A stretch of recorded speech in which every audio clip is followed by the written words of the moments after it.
Good morning friends, હું અજય ત્રિવેદી અને આજે આપણે ધોરણ 10 વિષય ગણિતમાં મિત્રો પ્રેક્ટિસ બુકમાં સ્વાધ્યાય 7 ના ખૂબ જ અગત્યના એક્ઝામ્પલ શીખી રહ્યા છીએ. તો ચાલો શરૂ કરીએ. મિત્રો 9મા નંબરનો આજે આપણે એક્ઝામ્પલ જોવાના છીએ.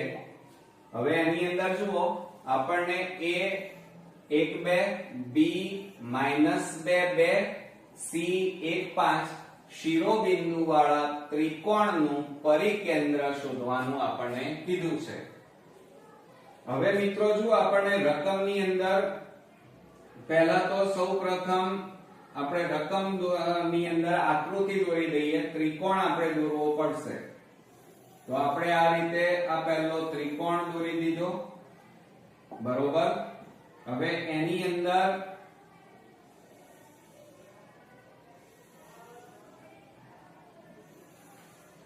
આ રીતે આપણે અહીંયા એનું પરિકેન્દ્ર P બતાવી દઈએ. આ ત્રિકોણ A B C એના શિરોબિંદુ.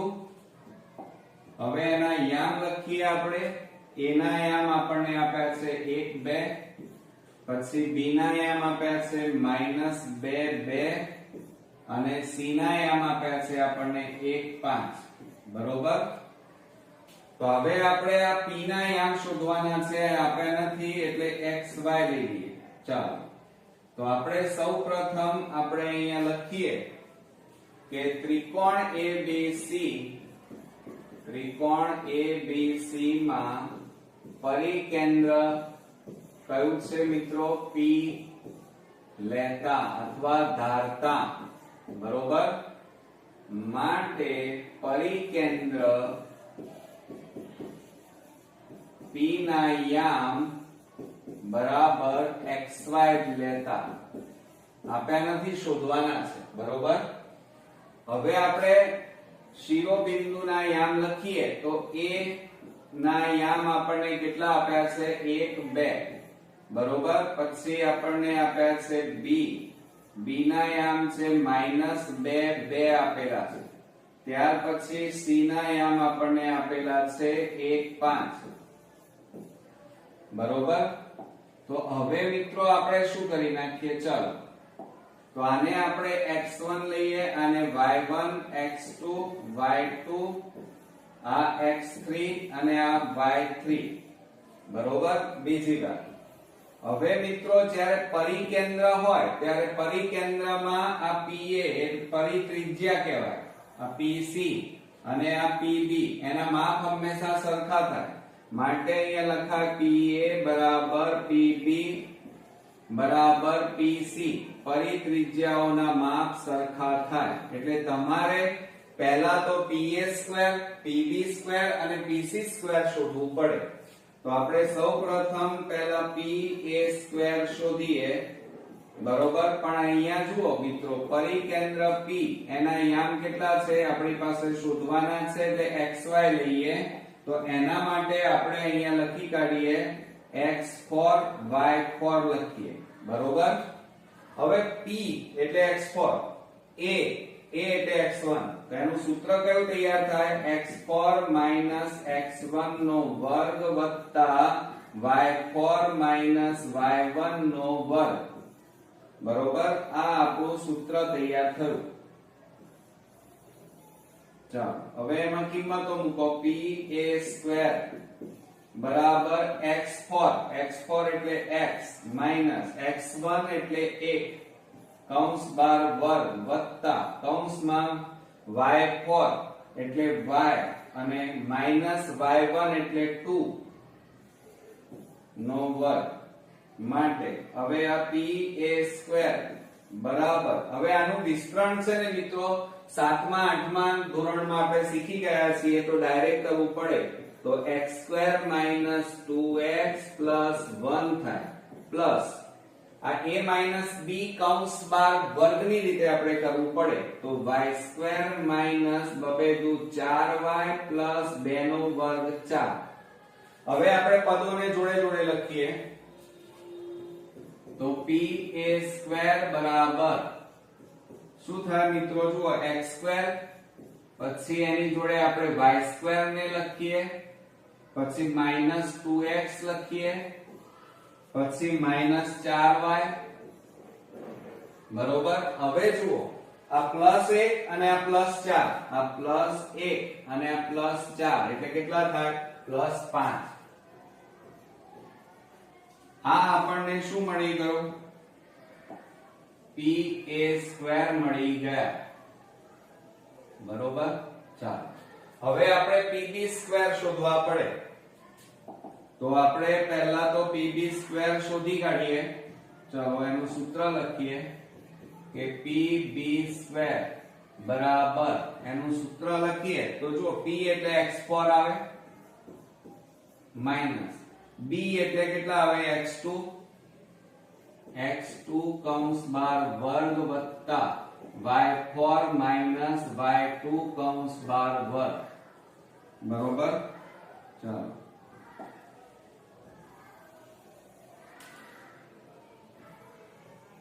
આ એનું સૂત્ર. હવે એમાં કિંમતો મૂકો. ચાલો તો શું થશે? PB² બરાબર x4 એટલે x માઈનસ x2 એટલે -2 અને કૌંસ બાર વર્ગ વત્તા y4 એટલે y, આ y4 એટલે y અને y2 એટલે 2 છે, 2 નો વર્ગ માટે PB² બરાબર x માઈનસ માઈનસ +2 કૌંસ બાર વર્ગ વત્તા y -2 કૌંસ બાર વર્ગ.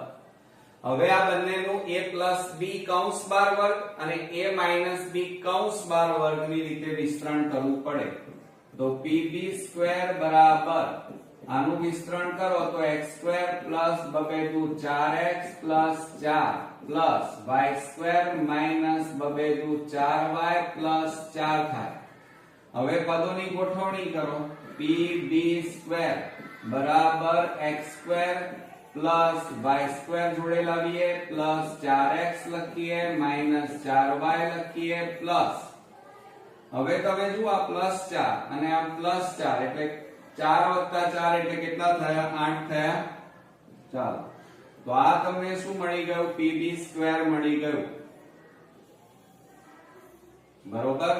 હવે આપણે PC² શોધીએ. ચાલો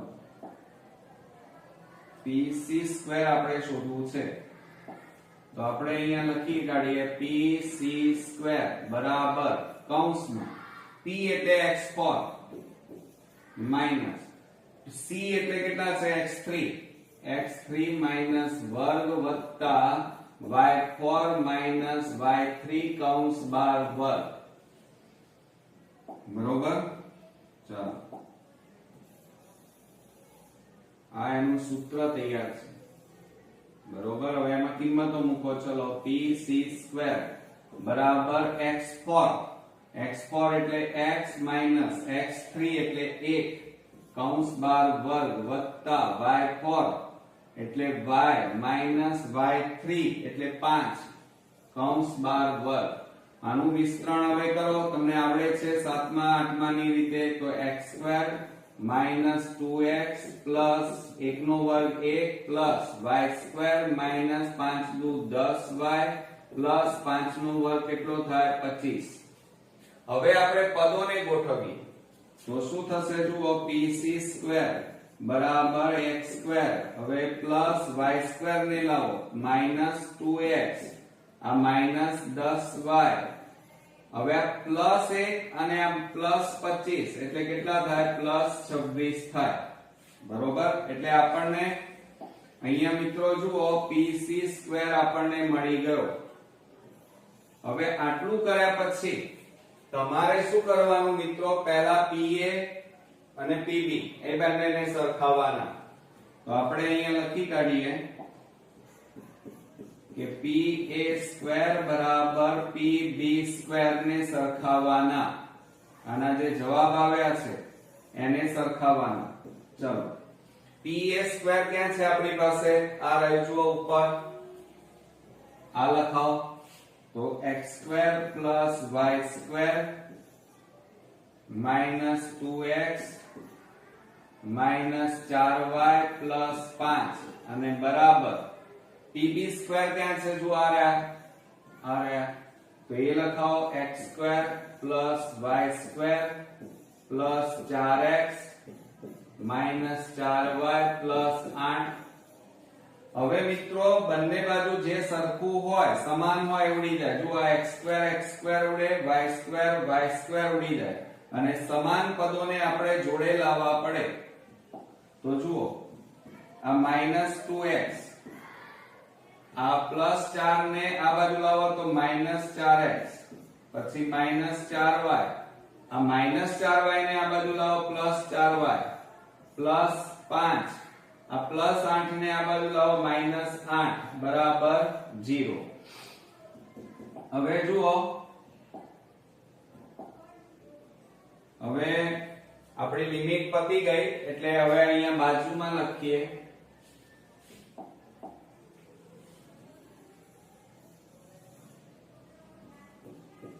આપણે લખીએ તો જુઓ -2x અને આ બંનેનો સરવાળો થાય. 4 ને 2 6, મોટી સંખ્યા આગળ માઈનસ એટલે -6x. હવે આ -4y + 4y ઉડી જાય, બરોબર, માઈનસ પ્લસ છે એટલે.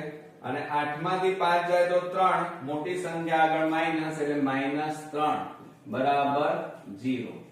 માટે -6x બરાબર, આ માઈનસ છે પેલી બાજુ જાય તો +3 થાય. હવે આ -x બરાબર 3, આ 6 છે ગુણાકારમાં, પેલી બાજુ જાય તો ભાગાકારમાં જાય, માટે -x બરાબર. હવે અહીંયા જુઓ છેદ ઉડી જાય છે તો ઉડાડી દઈએ. 3 દુ 6, ઉપર કશું ના વધ્યું તો 1 વધ્યું એમ કહેવાય, બરોબર. તો અહીંયા કેટલા વધ્યા? 1/2. માટે x બરાબર, આ માઈનસ ને પેલી બાજુ લઈ જાઓ તો પ્લસ થઈ જાય, તો કેટલા આવે? આ માઈનસ આ બાજુ લઈ જાઓ તો -1/2 આવે. તો મિત્રો અહીંયા આપણને x મળી ગયા. હવે તમે જુઓ, આમ તો PC² ને પણ આપણે સરખાવી શકાય, પરંતુ તમે અહીંયા જુઓ PA² એની અંદર તમે x ની જગ્યાએ કિંમતો મૂકી દો તો પણ ચાલે, બરોબર. પણ હવે આપણે આ PA² = PB² ને સરખાવ્યા. હવે એ રીતે PA² = PC² આપણે સરખાવીએ. હવે મિત્રો જુઓ, આપણે PA² = PC² ને સરખાવવા પડે એટલે આપણે એના ઉપરથી y મળી જશે. ચાલો હવે PA² જો ઉપર છે એ લખાવો મને. તો x² + y² - 2x - 4y + 5 બરાબર. હવે આ PC² ક્યાં છે? આ રહ્યા, જુઓ આ રહ્યા. એ આપણે લખીએ તો શું આવશે? x² + y² - 2x - 10y અને +26, બરોબર. હવે મિત્રો બંને બાજુ બરાબરની બંને બાજુ જે સમાન હોય એ ઉડી જાય. x² y² ઉડી ગયા. હવે આપણે શું કરીએ?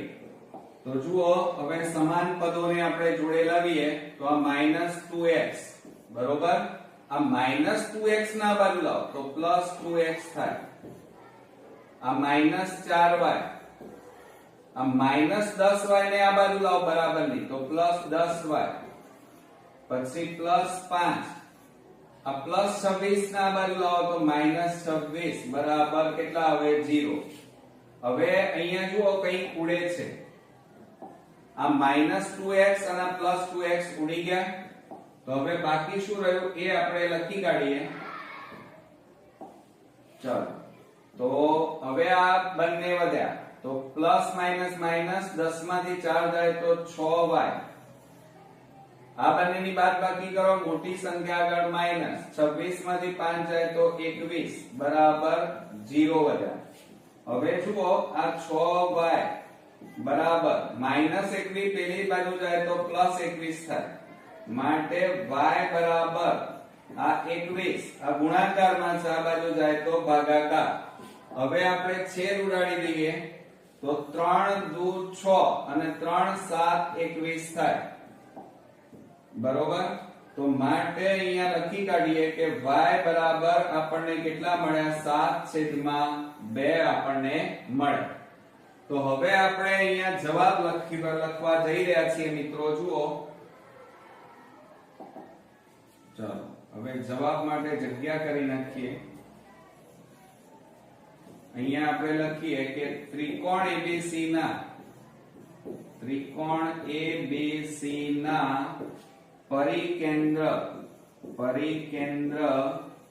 P ના યામ XY બરાબર x એટલે કેટલા મળ્યા મિત્રો? જુઓ ત્યાં મળ્યા -1/2 અને y બરાબર કેટલા મળ્યા? 7/2 છે. તો આપણે અહીંયા લખી કાઢીએ. જુઓ, અહીંયા આપણને x y પૂછ્યા હતા, તો p ના યામ કેટલા મળ્યા આપણને? -1/2 અને 7/2. તો આ રીતે ખૂબ જ અગત્યનો દાખલો અહીંયા પૂરો થયો.